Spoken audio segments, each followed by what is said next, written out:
Yo, what's up guys? Welcome back to the channel. I want to talk more about this upcoming update. Now, I know I've made a couple videos already talking about everything that has been announced and revealed, everything that's coming with this next huge update. But in this video, I want to go over all of the notes that we have. We've been given some, I guess you could call them preliminary patch notes. And I want to go over everything. There are a few things that I haven't actually touched on in my videos talking about this next update. So I want to go into complete detail, do a full summary, everything that we know so far. There's some updates to it, some things have changed. I want to talk about all the little details, all the little features that are coming, and get you guys completely up to speed. EW is going to be streaming again tomorrow, so we might learn some new stuff. So I want to get us all up to speed, ready for the update tomorrow. If we're going to learn some new stuff, see some more stuff about the new map. And yeah, I hope you enjoyed the video. Drop a like on it if you do. Subscribe to the channel if you haven't already. But without further ado, let's jump into the video.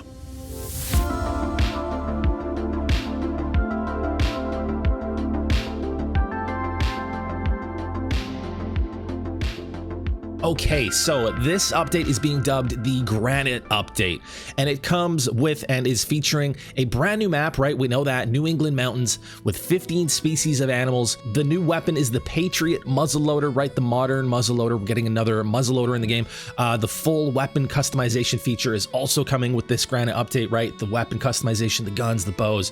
We can make them look unique, and it's super, super cool. Hopefully we're going to see more of that tomorrow in the stream as well. I would love to see him mess around a little bit more with the cosmetics and all that stuff with the gun customization, the weapon customization. The species for New England are confirmed. There's 15 of them. We've got the ring-necked pheasant, the northern bobwhite quail, the eastern wild turkey, goldeneye, mallard, and green-winged teal. Those are the bird species.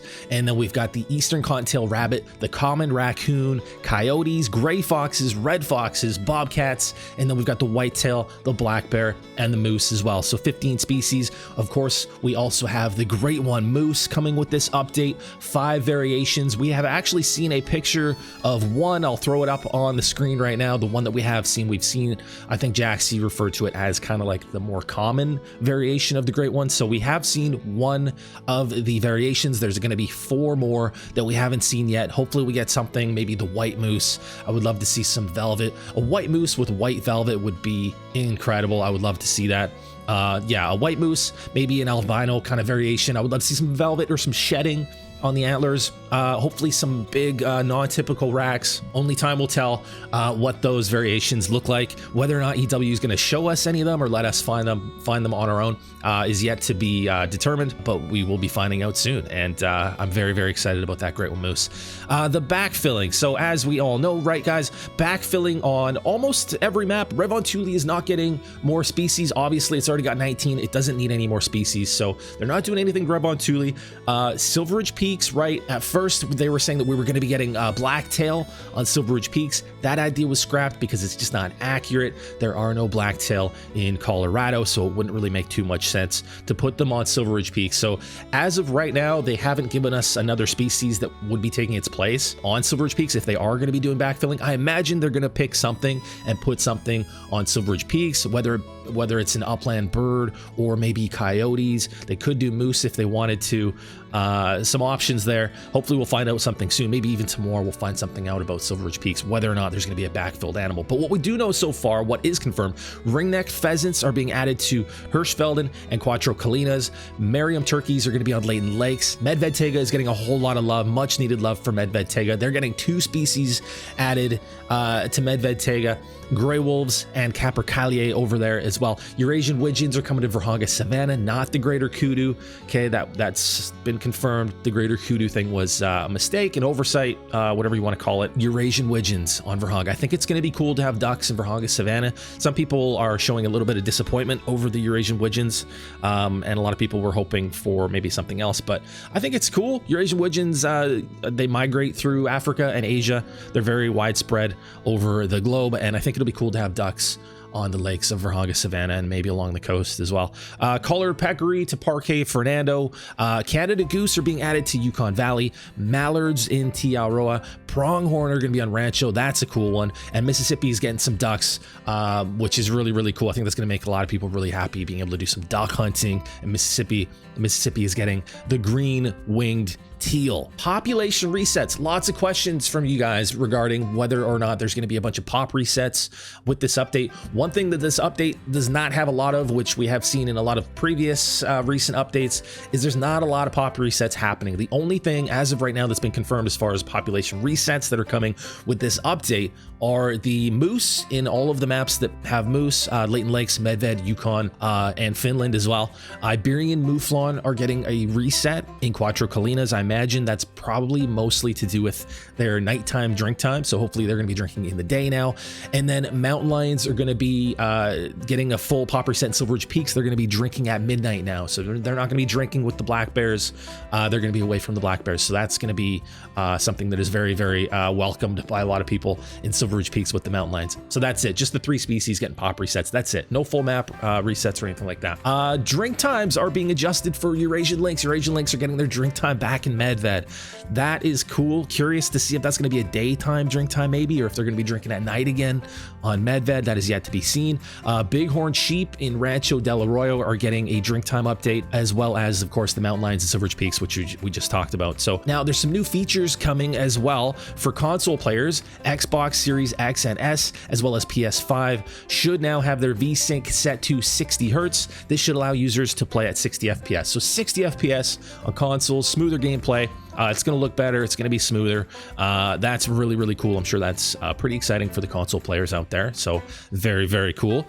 Aggressive behavior from moose. Moose are going to be able to go aggressive. We saw a glimpse of that in the last stream. We saw a moose go aggressive. It looked super, super cool. And that is going to be very, very cool, I think, in the game to have the moose going aggressive.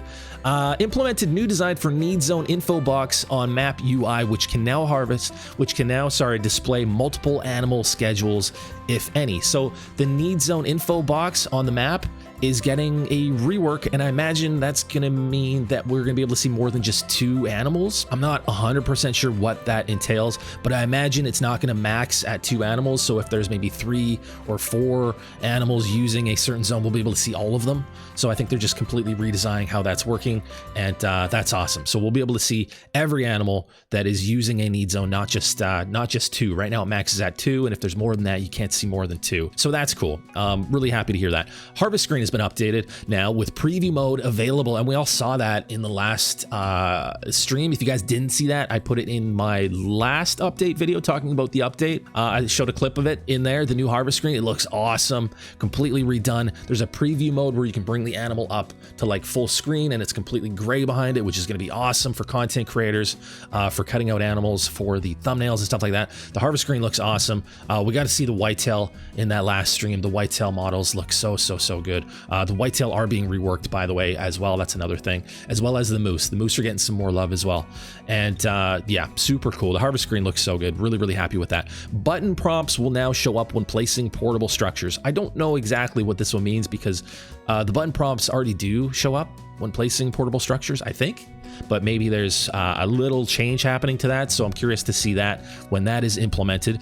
Added depth of field toggle option to graphic settings. So there's going to be a depth of field option, which I'm really curious to see. That is actually, I'm pretty excited about that depth of field. So that means basically what you're kind of centered on, what you're looking at in the game is going to be more clear than what's behind it, right? So it's going to add to the focusing mechanics in the game currently. So basically what you're focused on in the center of the screen is going to be a little bit more clear, and there's going to be depth of field, right? It's the best way I know how to describe it.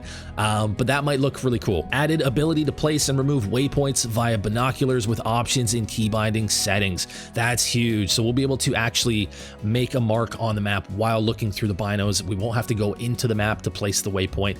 We can actually look at a certain spot of the map and perfectly place a waypoint, rather than having to kind of like guess where it is on the map to make our waypoint markers in the game. So that's huge. That's really cool. I'm hoping they're going to add it for the scopes with the guns as well. That's a very cool addition, something that we've wanted for a long time in the game. As you guys that play Way of the Hunter know, they have that in Way of the Hunter, and it's super helpful. Makes things a lot easier. Added scope binocular zoom in and scope binocular zoom out to the key binding settings. So if you want to change your settings for zooming in and out, you can now do that. So that's everything. That's the whole list. I wanted to touch on some of these features that I haven't talked about in my update videos, and just go over everything as we know it up to this point. Tomorrow is the W stream, we're probably going to learn some more stuff, see some more of the map. So I just wanted to get this video done before that happens, get everybody up to speed as to where we are at this point in time. I hope you guys enjoyed the video. That's going to do it for this one. Drop a like on it if you enjoyed it, subscribe to the channel if you haven't already, and as always, I will see you guys in the next one.